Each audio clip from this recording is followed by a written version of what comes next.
case of study, you are working with this data set.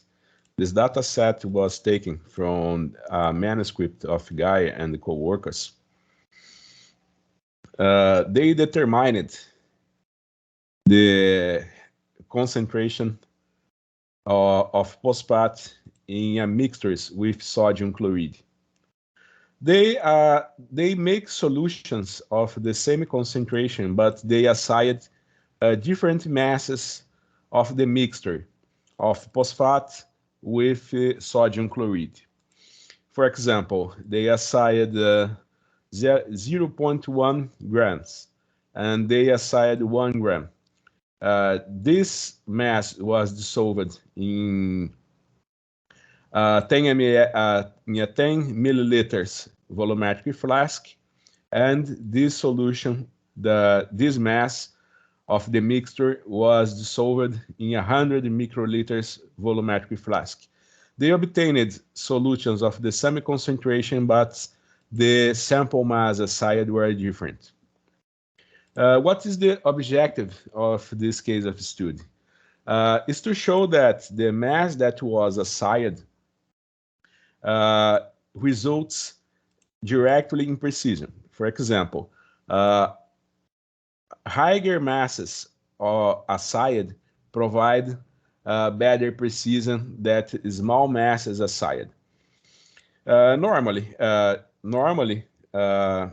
it's much easier you measure higher concentrations than lower concentrations.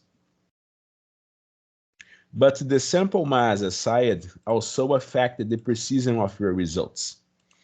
How can I compare this? For example, we have 1, 2, 3, 4, 5 groups.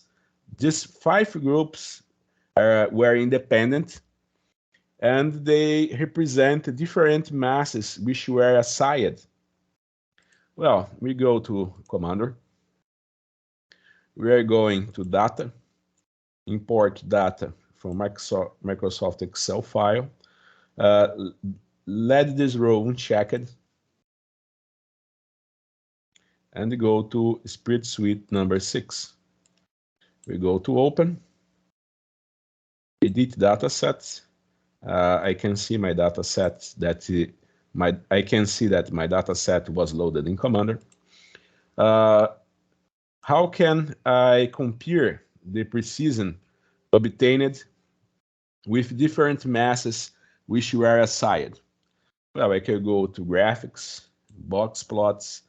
I am going to assignated by class, and in here I have my quantitative variable.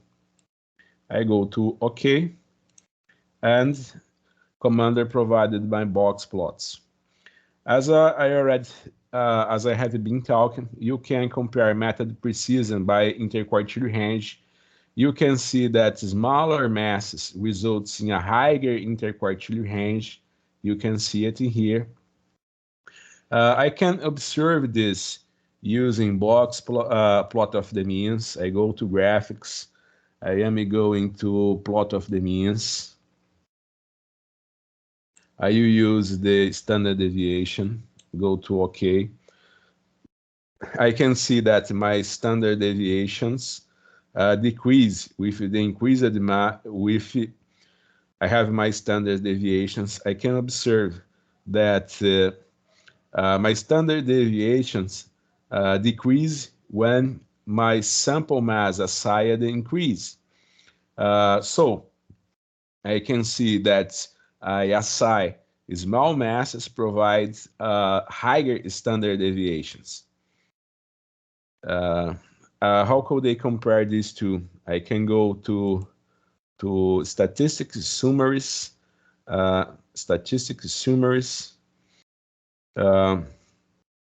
table of statistics.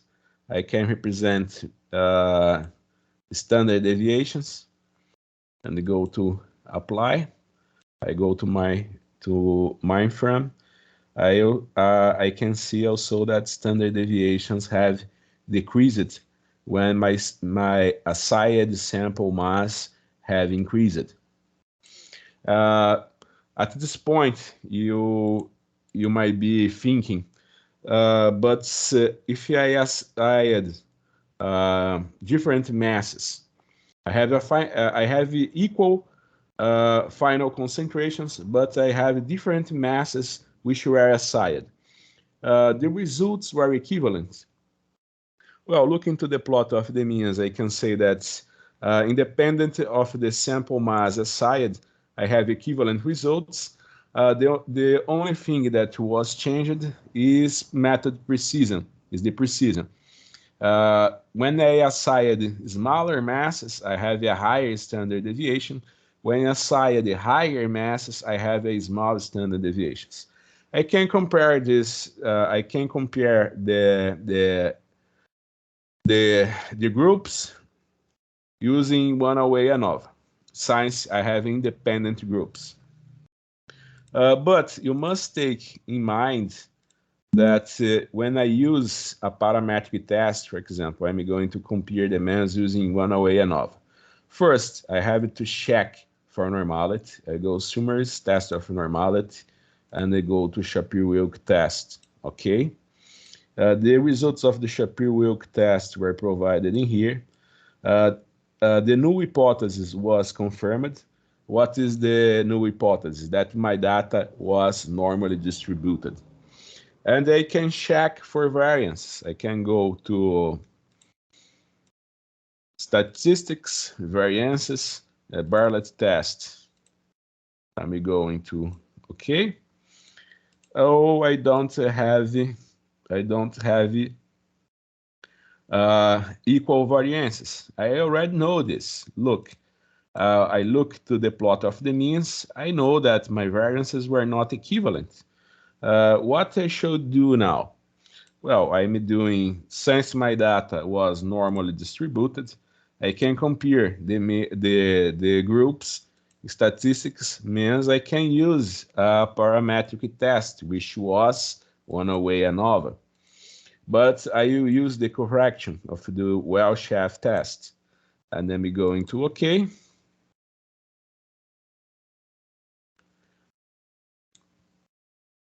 The results of my one-way ANOVA were provided in here. The null hypothesis was retained. What was my null hypothesis? That all groups have the same average values. All the groups were equivalent. That is my null hypothesis. One-way ANOVA had confirmed my null hypothesis. The null hypothesis is retained. And in here, I can see the comparison between groups. The comparison between groups using the 2K test showed that all groups were equivalent. So this case of study shows how you can compare precisions. And you can see that smaller masses provide higher standard deviations. My method of precision was directly related with the sample mass which was assigned.